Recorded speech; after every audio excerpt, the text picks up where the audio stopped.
Hello and welcome to Devil's Advocate. Will the UPA government's domestic violence bill convert innocent husbands into offenders and criminals? And worse, will it empower motivated women to act viciously and get away with it? Those are the two key issues I shall raise today in an exclusive interview with the Minister of Women and Child Development, Renuka Chaudhary. Mrs. Chaudhary, let's start with the definitions under this Act, which are so wide as to be worrying. To begin with, there's the whole question of what the Act means by the term domestic violence. It covers verbal abuse, emotional abuse, economic abuse, and anything that tends towards them. I put it to you, that's so wide as to be either meaningless or dangerously self-embracing. Such a dangerous act. Critics are pointing out that this act is going to go the way of the anti-dowry law. It's going to be deliberately misused. Let me point out what the Supreme Court said in July 2005 about the anti-dowry law. It said, many instances have come to light where the complaints are not bona fide and have been filed with an oblique motive. In such cases, acquittal of the accused does not wipe out the ignominy suffered during and prior to the trial. Sometimes adverse media coverage adds to the misery. Your act is going to go exactly the same way as the anti-dowry law. Sure. It's defined by the Act as deprivation of any economic or financial resource which the aggrieved person is entitled to by custom, and it includes disposal of household effects. Under that language, if a husband was to sell the family television at a time when his marriage was going through a bad patch, it would be deemed to be domestic violence. Now that's ridiculous. Is a legal framework whereby we expect legal framework, please listen an to insufficient legal framework, and a precise one. I must be allowed to talk, otherwise this is deemed as domestic violence.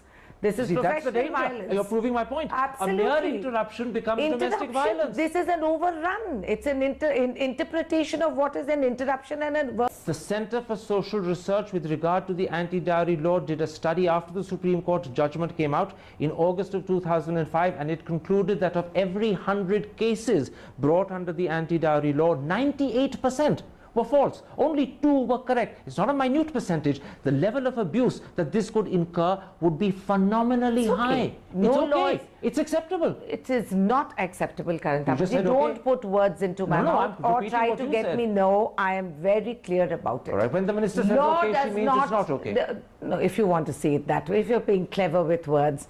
But kindly listen. The law is not a static issue. Law reflects the need for a society to be given direction. We have put in broad parameters and we will see in which direction this law goes. Okay. But even if the statistics are telling you that 98% of the cases reported are violated and are wrong, please tell me the statistics of how many women are killed every day, Let's take up forced the issue. into abortions, raped against their will, denied access to society and property. Tell me those statistics and we'll talk about it. There's no doubt that women in India need protection. I won't deny. Home. There's no From doubt. whom? Let me finish. There's no doubt that domestic violence is one of the worst features of our society. The problem is that you're protecting women. Let me finish. What you're are protecting you never women let me at finish. the cost of exposing men to gross injustice. That's why this bill is wrong. You're creating one right against another wrong. Why didn't you do 2 rights in your shows earlier for those women who have no access to any justice in this country despite the establishment of laws? But you don't have to give them access to justice at the cost of men becoming treated badly. That's what you're doing. You're exposing men to injustice, to harassment. You're exposing men, in fact, to mistreatment. We are not. Can I pause? You keep talking about the direction. You keep talking about the importance of setting a direction for society. Yes. I want to question you on that. Clause 17 of the Act gives divorced women and former separated girlfriends, and I use that language very carefully, divorced women and former separated girlfriends, the right to claim residence in the home of their former husband or their former partner, even though the Act says they may not have any right, title or beneficial interest in the same. What's the justification for that? Because a woman is removed from her house. She is threatened, coerced, A divorced forced, woman and has you have an a ex-parte divorce A divorced which has woman been has a granted. decree nisi granted by a court. No, She no, has an certainly alimony not. granted There by are a plenty court. of divorces. I cannot A divorce accept that can only every happen divorce when has a been court examined gives and it. it's, you can say what you A want. divorced woman has an annulment. A divorced woman has an alimony given by a court. not Surely it's been necessarily taken on into account. the merits of the case, not at all. Are you saying that the judges Yes. are wrong? Maybe. Are you stepping in to correct what judges I have am done? not correcting what judges. I am empowering my women to have the right to access the dignity to their life. If they have been denied justice on other forums, if they have been given an ex-parte divorce in the absence of theirs, if they have had no money to go and appeal in a court and they're denied their right, and if the husband suddenly declares he's bankrupt and not given an alimony. You just qualified the problem by adding 6 different ifs. Your law, however, doesn't add any of those ifs. Clause 17 begins with the phrase notwithstanding anything in any other law in operation in this country. I am reading it. I am reading it. It says notwithstanding any other law in operation anywhere else in the country. Despite that, divorced women and former girlfriends have a right of claim in the residence of their former partner or former husband. So none of your ifs qualify. If you had put the ifs into the law, I'd understand. All right. But you don't. You need to amend it to actually incorporate your position. All right, we'll You see if accept the it. need arises. We'll do it first. Let it come into being. It has. It has. On the 26th of October, and it came rather into being. rather well. So now, far we haven't now had you any accept- complaints so about now the you misuse accept that of with law. limited reference to clause 17, there is need for amendment. There is for always correction. need for corrections and amendments in any law as we progress, as a society develops, and the needs arise. But for want, hypothetically, before I reach the bridge and cross it, if you want me to make amendments, I won't. In other words, let men suffer first, then I'll correct the wrong That's I've not a done. bad idea, except that I have such pity for men. All right, let's take a break at that point while you're still smiling, and let's come back and point out more adversities. We'll be back in a moment's time to a minister who seems to enjoy creating trouble for men. See you after the break. Enjoy. We've been victims of trouble from men all the time. Yet an exclusive interview with the Minister for Women and Child Development, Renuka Chaudhary. Mr. Chaudhary, I put it to you that the great danger of the Domestic Violence Act, which came into force on the 26th of October, is that in the hands of a bad judge or a good prosecuting attorney, it can be used to harass innocent men, to entrap innocent husbands, and deny them justice. That's the danger of the imprecision of the loose wording and the huge ambit of so-called offences included here. All right. You accept? They may be. What do you mean maybe? If you're saying so, you're so convinced of it. But So are in you which going case- to even listen to what I have to say? I have been listening to it at great length. You now seem to be agreeing with me.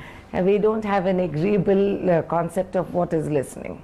But tell me something. If you accept that this act in the hands of a bad judge or a clever prosecuting attorney can inflict injustice on innocent men, then does it not need amendment?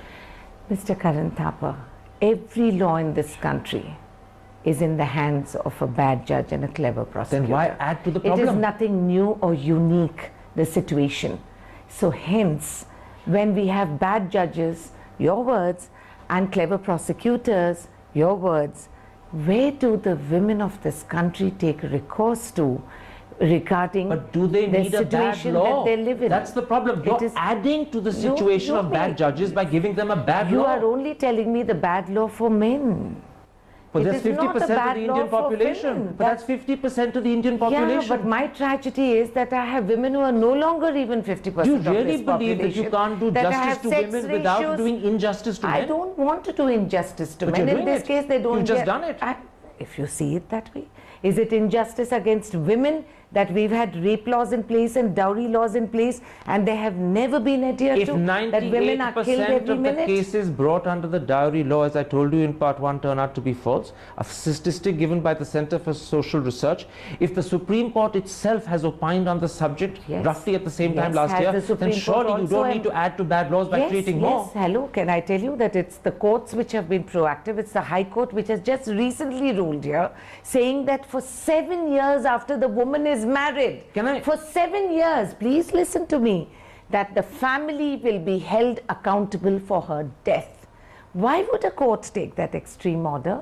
Do you think that that is a fine law? Yes. Do you agree with the opinion of Absolutely. the court? But I'm not talking about murder. I'm talking about offences They're that not are talking just about limited murder. to sarcasm. They're talking about. I'm talking about they are sarcasm addressing- to the stepbrother of a former girlfriend covered by this law. That's why it's a bad Stepbrother law. of a former girlfriend, it depends on a one-to-one. Let me give you another You example. don't have to be a relative of a woman for sarcasm. As a citizen, if you misbehave with another citizen, under the But IPC, you have created you can be held up. Let me tell you why There this is very let me little point- that is let me- new Let me in point this. to you why this is in fact a dangerous law that can be misused in the hands of bad judges or clever prosecuting attorney.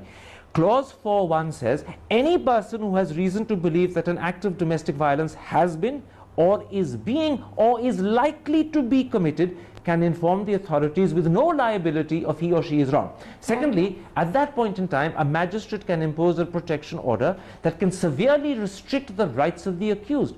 You're creating a devilish situation Why? entirely on the basis of mischief makers and tittle-tattlers snooping around. Maybe. Maybe. Maybe initially you will have the tittle-tattlers, you'll have everything. But I also like to believe that maybe we save so many lives where we know the in-laws are planning to kill them or force her into a sati death or You go may for also a end up PNDT act. trapping innocent in-laws because If they're paramours and other if they're malignant people. innocent in-laws, you have nothing to worry. You know the problem with clause 4.1? Innocent in-laws live in harmony with their daughters-in-law. But There the problem shouldn't be a is that problem. mischief makers create trouble where there is Mischief harmony. makers And do clause create trouble 4.1 permits everywhere. them. It's mischief makers who don't tell us that women are forced to come or are opiated and forced to commit sati. It is mischief makers who report on income tax But laws, you if don't you need remember a law earlier. to tackle sati. May I remind you? You don't need a law to tackle Of sati. course It's you already needed a crime law in to India. It's tackle already a crime in India. You don't need a new law. Sure, but You know what the problem are with your clause 4.1? success stories? Let me point out. Do you know the What are problem? your success Let me stories? point out the problem with clause 4.1. It permits anyone who is inimical to you, leave aside an enemy of yours, to go and mischievously and maliciously report on things he claims you're doing and get away with it. In fact, it even permits your wife's paramour to turn up and make mischief against you and to do so with impunity. Yeah, but I'll tell you something, Karan. Irrespective of that, these are preventive checks that we are putting in. You think the law is an ass that they'll suddenly come and arrest I'm you afraid without... this law is an ass. Okay, fine. That's exactly If what I'm that- saying. That's This all law right. is That's close your to being opinion. asinine. That may be there, but I want to tell you, there are very few sections under this law which are not existing under the IPC In which already. case you didn't need it. It's redundant, so why do you bring it about? It's not redundant. We are empowering the IPC to do it. Delhi has reported that in the last year, 8,000 marital discord cases were reported to the police, and there was little the police could do. How do you answer that? Let me end with one simple question. From Soli Sohrabji to ordinary Indians, there is grave concern about the imprecision and the dangerous wording and the dangerous ambit of this law. Are you prepared to listen and amend it? Of course. We are prepared in a democracy to listen and respond to a situation that could be an aberration on a societal But fabric. you're going to wait for the situation But to happen and then you're going to respond. That does not deny the right for us to bring about a law like this. Even if it's a bad law. It is an unmet need, and the women across the country have not yet You're protested. saying to me that a bad law is better than no law at all? If you want to see it that way. Renuka Any law is Chaudhary, better than no law at all. A pleasure talking to you on Devil's Advocate. Well, thank you, but be careful.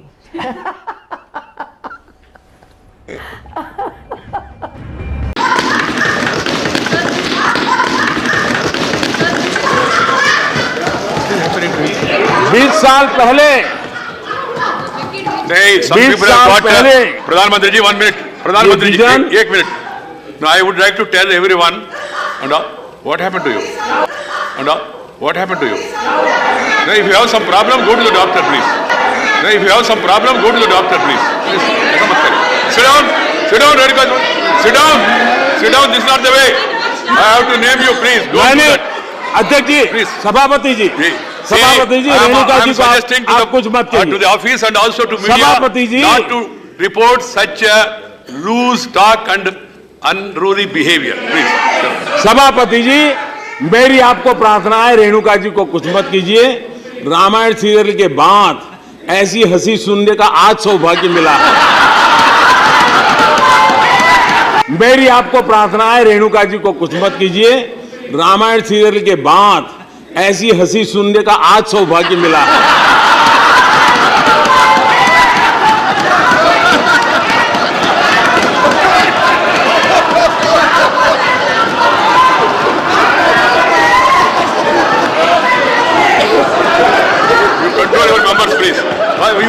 members. I have to control everybody. No, Mr. Anand Sharma ji, this is not the way. This unruly behavior cannot be appreciated.